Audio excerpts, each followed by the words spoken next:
Hello everyone, you are welcome to my channel. In this video today I will be showing you how to recreate that design.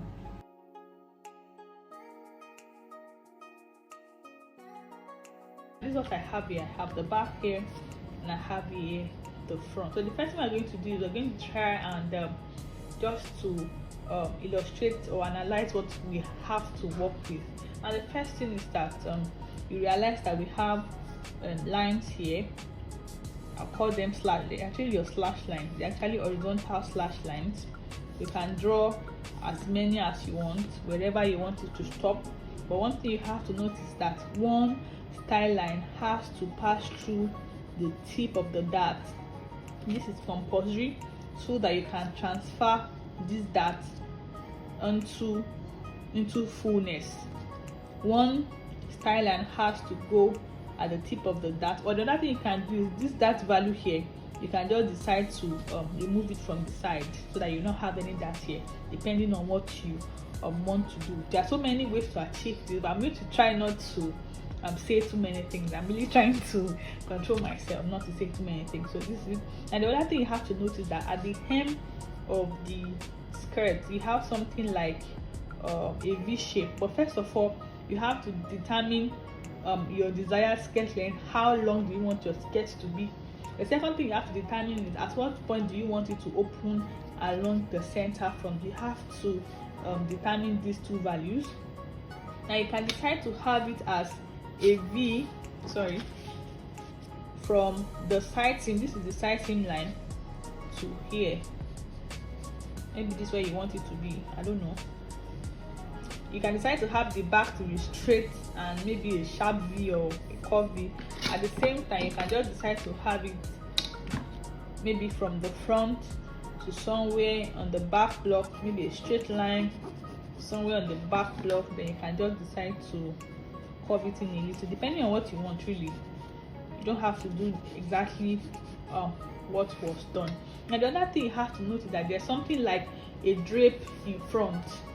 After all these slash lines, after the slash and spread, there seems to be like a drape that covers it from the center front to anywhere you want it to be.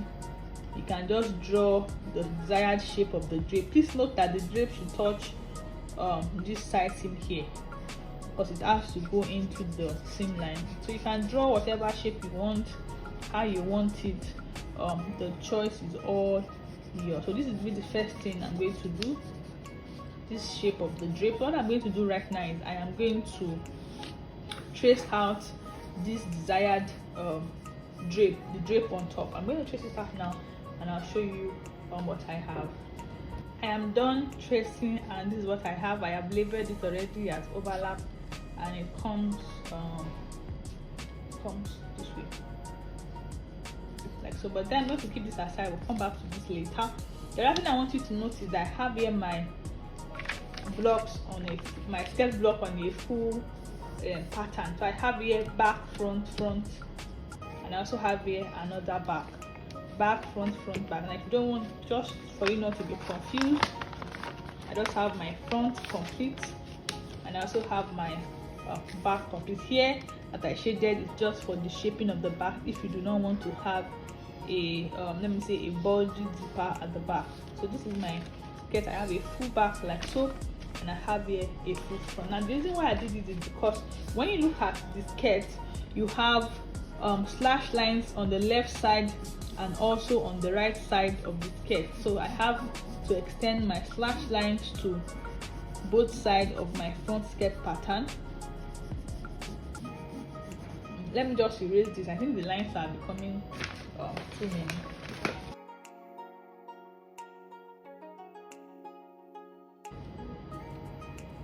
So this is what I have here. Sorry for that. I have here just 3 slash lines. This is 1, this is 2, this is 3. You can draw as many as you want, but just for illustration's sake, I'm just going to be making it of 3. So I'm going to be doing slash and spread on the left side and also on the right side. But one thing you have to notice is that you have to cut the skirt block on the center front. Now please note that what is happening on the probably on the left side of the skirt and the right side is a little bit different. Now you do slash and spread on both sides, but it's only one side that will have the overlap, right? It's only one side that would have the overlap. I think the mistake I even made there right now is I didn't cut out the M, because the M of both sides has to be equal. I just have to put the two together and cut out the M.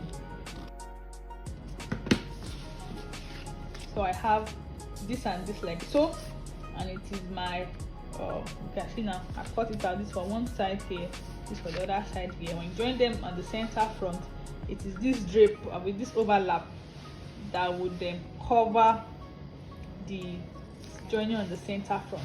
But one thing I realized while studying this pattern is that this overlap here doesn't have to stop on the center front.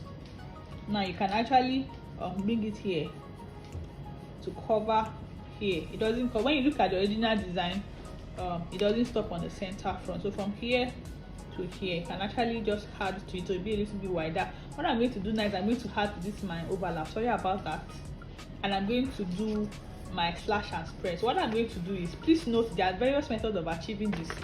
You can decide to separate the back and the front, cut it out and do slash and spread on only the front, and that means that you're going to have a joining on the side like so. But please note that I know that this skirt here, the front part will actually be higher than the back. Now if you do it this way, I'm sure probably if you have made a high low skirt before, if you put a joining at the side, when the person probably when the skirt is ready and you wear it, you'll be seeing the joining here. So you have to take note of that. You have to consider how you want to hide the seam here. So what you can do is you can just decide to start by closing this dart here if you have a dart here, and if you don't have a dart, it's fine. What I'm going to do is just to close the dart here and just going to do slash and spread. If you do not want to separate the back and the front, by the time you do your slash and spread, you can actually close this. Just tape it together. You have a little for spreading. It may not be enough depending on the fullness you want. You just have to check if it is enough. If the fullness is not enough for you, that means you have to separate back and front and spread much more. I think I mistakenly cut this out. What I'm going to do is just to tape it together really.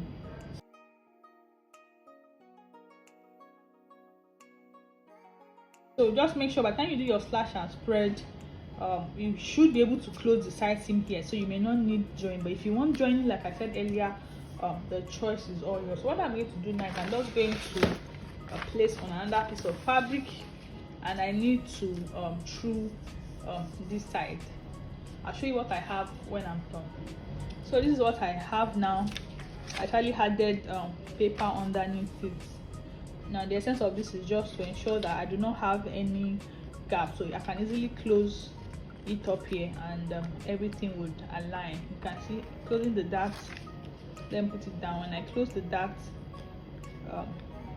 that eventually when you sew it anyway, you can see that the M here aligned. But for the left side, I didn't put paper, I just used paper tape to hold it. You can, some people do it this way, and some people threw it directly on fabric. Whatever way you know how to do it is just fine. And the other thing I noticed was that by the side here, by the time you do your closing, you may have a little bit of gap here, and when you look at the wrong side, it's actually more visible on the wrong side. If you have anyway, you can just blend it into the waist, add paper and blend. One thing I realized is that when you are doing things like this, in some areas you will lose some, and in some areas you will gain a little, just a little, not much. So this is what you have for the left side, and this is what you have for the right side. So you have something like this here, then this one close here, then like that. But then let us not forget this wrap here. Now for the wrap, I have added a little bit to it after the center front, because I realized that this overlap here did not stop on the center front. But then if you're adding to it, you have to note how many inches you're adding away from the center front, so that when you are joining into the fabric on the center front of the other side. Now if for example I'm adding 3 inches away from the center front, now I'll come to this other side here and I'll measure the same 3 inches. So when I'm sewing, I will know that this overlap is supposed to stop here. You can see it's going to stop here. This is just for balancing and then reference. Now to the overlap here, the other thing you have to note is you have to do slash and spread on this as well, because you have a sort of pleat on it. You just draw your style line, probably 1 or 2 or 3, as many as you want. Draw your style line and then do your slash and spread. I have done the slash and spread and I have decided to just hold with paper tape instead of filling up with paper. Now when you are slashing this, please open with a minimum of 4 inches. If you want the pleats to show, the least you can do is just open by 4 inches. So this is where we are now. I'm sorry this video is taking so long. You have the left side, you have the right side, which we are going to sew down, and you have the drape on top like so. Now I'm going to take the overlap. Now the overlap and the skirt block has this junction here in common, this side seam junction. This is what they have in common actually. And what I'm going to do is I'm going to do it this way, just like when you have it on top of it like so, then you just open it up to this point. I repeat, initially it was on it like so, but I've decided to just open it wide like this, like so. So I'm going to tape down this junction. I'm just going to tape it down. But what I'm going to do instead is I'm going to take pattern paper, the one I have left here. I'm going to tape down this junction like so.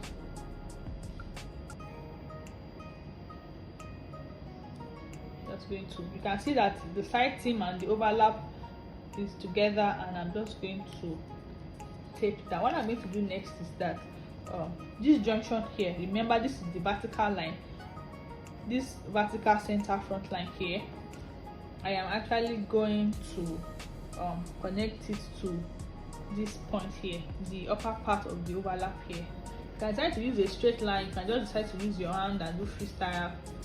The choice is all yours. What I'm going to do now is just tape down this upper part so it will not fly. I'm just going to tape it down, then from here to the top of the overlap like so. See the top of the overlap here. Then we'll go into the camera right here, and I'm going to cut it out. This is what I have here. As you can see, I have added fullness here. This is the extra that I have added. Now what I'm going to do is, when I do it this way, now this is the original line. I hope you can see. Let me just bring it closer.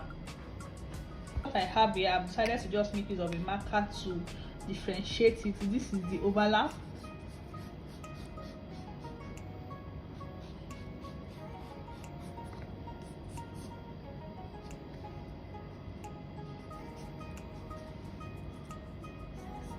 And this is my overlap here, and this is my center front line. So what I did was that the end of my center front line, I connected it to the tip of the overlap here. So what I'm going to do next is, imagine I'm folding on this line. Just imagine I'm folding on the center front line.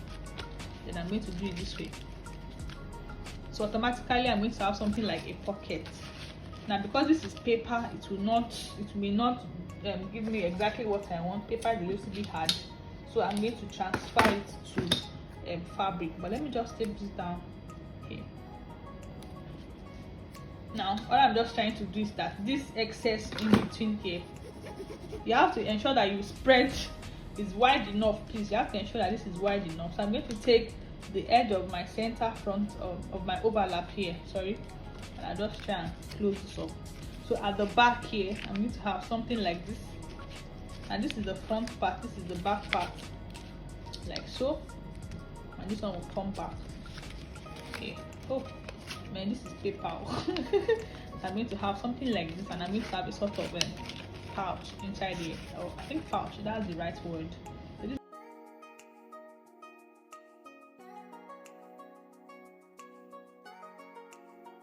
is how it's going to be like. Oh man, let me just hold this junction down. Now, how will you join the other side to it? Remember, here and here supposed to be joined together like so. Then when this and this join together, this one here will cover it up. It's a long shot, but then I'm going to be using fabric. I'm going to cut this out on fabric, and I'm going to show you what I have. I'll see you in the next video. Bye.